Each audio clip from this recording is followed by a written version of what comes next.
At a late-night party, two people got into an argument over something trivial. During the scuffle, one of them accidentally bumped into a friend who was sitting on the couch. Strangely, the friend didn't react at all and just collapsed to the floor. Nick immediately rushed over and began performing first aid. Noah, realizing something was seriously wrong, stopped fighting and quickly called for help, but oddly, no one answered the phone. Frightened, the other guests all fled the house in a panic. With no other option, Nick ran inside to find someone else for help, only to discover two more friends lying silently in bed, no longer breathing. The string of bizarre events left him completely stunned. He quickly covered his mouth and nose and ran outside. Nick suspected some kind of gas leak might be the cause. Staying in the house any longer could be fatal. The two of them hurriedly loaded the three bodies into a car and sped off to the hospital, hoping there was still a chance to save them. But when they arrived, they were horrified to see that the hospital hallway was packed with bodies. Still, with no time to waste, they rushed to find a doctor. Anna, upon hearing their story, immediately came out to check and quickly confirmed that the three were beyond saving. For now, the bodies had to stay in the car, as the hospital was already overwhelmed by a large number of mysterious deaths that night. They were severely short on staff and equipment, and a detailed investigation would have to wait for the police. With no better options, Nick and Noah waited uneasily in the lobby. Other unattended patients had no choice but to close their eyes and try to rest. What none of them knew was that all emergency communication to the outside world had gone dead.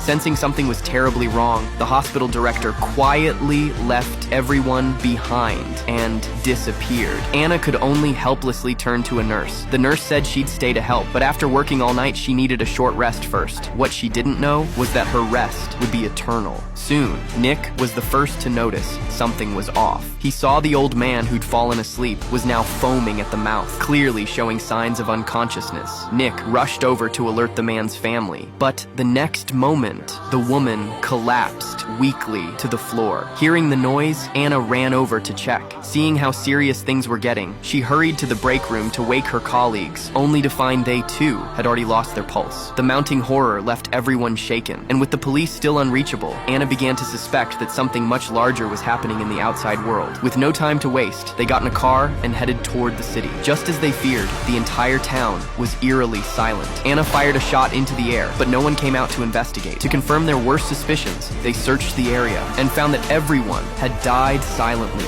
in their sleep.